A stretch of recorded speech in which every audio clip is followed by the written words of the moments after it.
Cancer शब्द सुनते ही बहुत सारे लोगों के दिमाग में, ज़्यादातर लोगों के दिमाग में सफरिंग और डेथ का पिक्चर आ जाता है। लेकिन अभी जो मैं आपको बताने जा रहा हूँ, इसके बाद से आपके दिमाग से कैंसर का डर कम होने वाला है। आपको कैंसर है या नहीं है, इसको डायग्नोस करने के कुछ टूल हैं, डायग्नोस्टिक टूल हैं, लेकिन उनमें से जो सबसे सटीक और गोल्ड स्टैंडर्ड माने जाने वाला टूल जिसे बोलते हैं बायोप्सी। बायोप्सी का मतलब ये है कि सस्पेक्टेड ऑर्गन, जहाँ पे सस्पेक्ट करते हैं कि यहाँ कैंसर हो सकता है, चाहे वो लिवर हो, चाहे वो किडनी हो, चाहे वो लंग हो, चाहे वो ब्रेस्ट हो, वहाँ पे छेद करके माइक्रो सर्जरी की तरह करके एक टुकड़ा निकालना और उस टुकड़े को, बॉडी के उस टुकड़े को, उस टिश्यू को एक स्लाइड में कन्वर्ट करना। और वो स्लाइड कुछ इस प्रकार का, और ये स्लाइड पैथोलॉजिस्ट विजुअली देखते हैं या माइक्रोस्कोप से देखते हैं और देख के तय करते हैं कि ये दिखने में नॉर्मल लग रहा है, एबनॉर्मल लग रहा है, या ये कैंसरस लग रहा है। ये जो बायोप्सी का प्रोसेस है, ये अपने आप में बहुत ही दर्दनाक होता है, बहुत डेंजरस होता है। ये देखा गया है, आंकड़े ये बताते हैं कि 84% लोगों ने बोला है कि दर्द होता है उनको इस दौरान जब वो डायग्नोस्टिक के लिए टिश्यू निकालते हैं, टुकड़े को निकालते हैं। सीवियर ब्लीडिंग होती है कई लोगों में, इन्फेक्शन हो जाता है इसकी वजह से 13.5% लोगों में, पंचर हो जाता है बॉडी का उस ऑर्गन में, अलग अलग आसपास के ऑर्गन में, डेथ भी हो जाती है 0.11% लोगों की जस्ट बायोप्सी के सैंपल निकालते निकालते ही। ठीक उसी तरह से ट्यूमर रिकरेंस, मतलब biopsy itself causes the spread of the tumour. Biopsy से कैंसर होता है, हो सकता है, ऐसा देखा गया है काफ़ी सिग्निफिकेंटली हाई अधिकतर लोगों में। और colon puncture, kidney puncture, gallbladder puncture, इस तरह के कॉम्प्लिकेशन भी होते आए हैं, आंकड़े ये बताते हैं। और अगर हम बोन मैरो टेस्ट का बात करें, बोन मैरो टेस्ट भी एक तरह का बायोप्सी ही है। उसमें पेन बेहद ज़्यादा होता है। पेन स्केल में ज़्यादातर पेशेंट बोलते हैं बिटवीन 6 to 10। 6 to 10 का मतलब अति दर्द, बहुत ज़्यादा दर्द। तो इतना सारा दर्द, इतना सारा खतरा मोल लेने के बाद क्या ये टेस्ट रिलायबल है, ये जानने के लिए एक स्टडी की गई। उस स्टडी में ये वाला जो बायोप्सी स्लाइड है, ये अलग अलग पैथोलॉजिस्ट को दे दिया गया और पूछा गया कि इसको देख के बताएं कि ये नॉर्मल है, ये एबनॉर्मल है, या ये कैंसरस है। 33% पैथोलॉजिस्ट ने बोला कि ये नॉर्मल है, यानी कि कोई गड़बड़ नहीं है। 48% ने बोला ये कैंसरस तो नहीं लेकिन एबनॉर्मल लग रहा है। 19% पैथोलॉजिस्ट ने बोला ये कैंसर है। यानी कि ये कि अगर आपका ये बायोप्सी सैंपल होता और आप उन 19% पैथोलॉजिस्ट के पास जाते तो उनके हिसाब से आपके बॉडी में कैंसर है। आपके बॉडी में कैंसर है या नहीं है वो इस स्लाइड पे निर्भर नहीं करता, वो आपके बॉडी पे निर्भर नहीं करता, वो निर्भर करता है वो जो पैथोलॉजिस्ट है वो क्या ऑब्जर्व कर रहा है, वो जो ऑब्जर्वेशन है वो वेरी करता रहता है।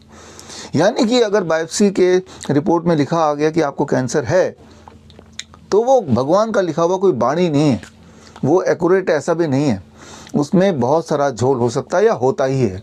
यही है खेल कैंसर इंडस्ट्री का।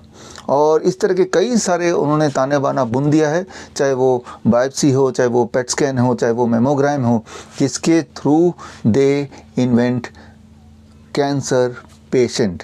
अब सवाल ये आता है तो करें क्या। दो इम्पॉर्टेंट सवाल, कैसे पता चलेगा कि हमें कैंसर है, और अगर है तो क्या करें कि हम ठीक हो जाएं। ये बात तो तय है कि अगर आप कीमोथेरेपी करते हैं, रेडिएशन करते हैं, सर्जरी करते हैं, तो ये भी कैंसर को फैलाने का टूल है, ना कि कैंसर को ठीक करने का।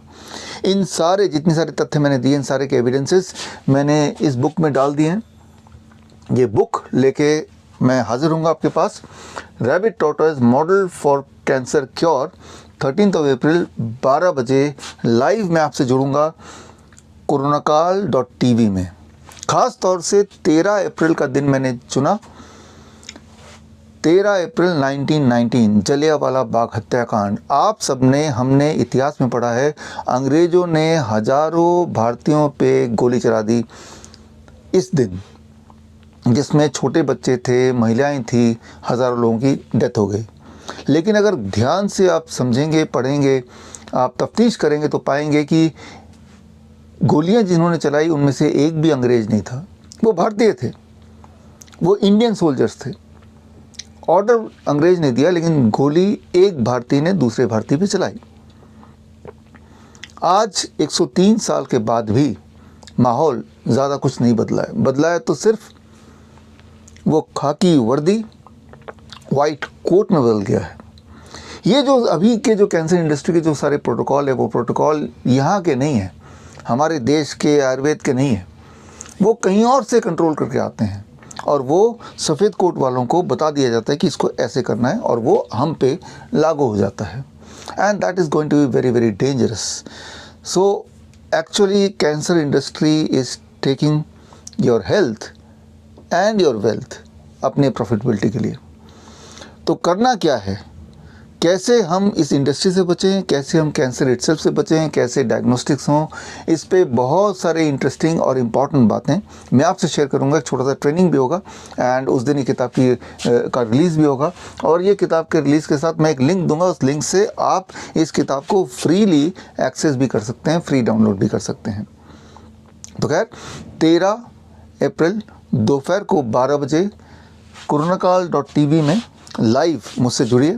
और आप में से जो लोग सुन रहे हैं, अगर वो ऑन्कोलॉजिस्ट हैं या पैथोलॉजिस्ट हैं या रेडियोलॉजिस्ट हैं, और अगर आप मेरी बात से सहमत नहीं हैं, डिफ़र करते हैं, या आपको लगता है कि मैं जो बोल रहा हूँ वो ठीक नहीं है, वो भ्रमित करने वाला है, ये झूठ है, तो मैं आपको इनवाइट करता हूँ for a live debate. Press के सामने लाइव डिबेट होगा, जिसमें लाइव टेलीविज़न में भी आएगा, ऑनलाइन लाइव भी होगा, और उस डिबेट में आप अपने तथ्य रखिए, मैं सारे एविडेंस के साथ आऊँगा ही। अगर उस डिबेट में मैं हार गया तो मैं आपको 10 लाख रुपए दूंगा। डिबेट में अगर आप पार्टिसिपेट करना चाहते हैं फिज़िकली आके, तो स्क्रीन पे दिए हुए लिंक में जाके आप अपना नाम और अपना फ़ोन नंबर एक्सेट्रा भर सकते हैं, ताकि हम आपको कांटेक्ट करें, आपको जहाँ पे दिल्ली में ये प्रेस कॉन्फ्रेंस हो रहा है उसका आपको जगह बताएं, और आपके लिए हम तैयार रहें और देश तैयार रहे।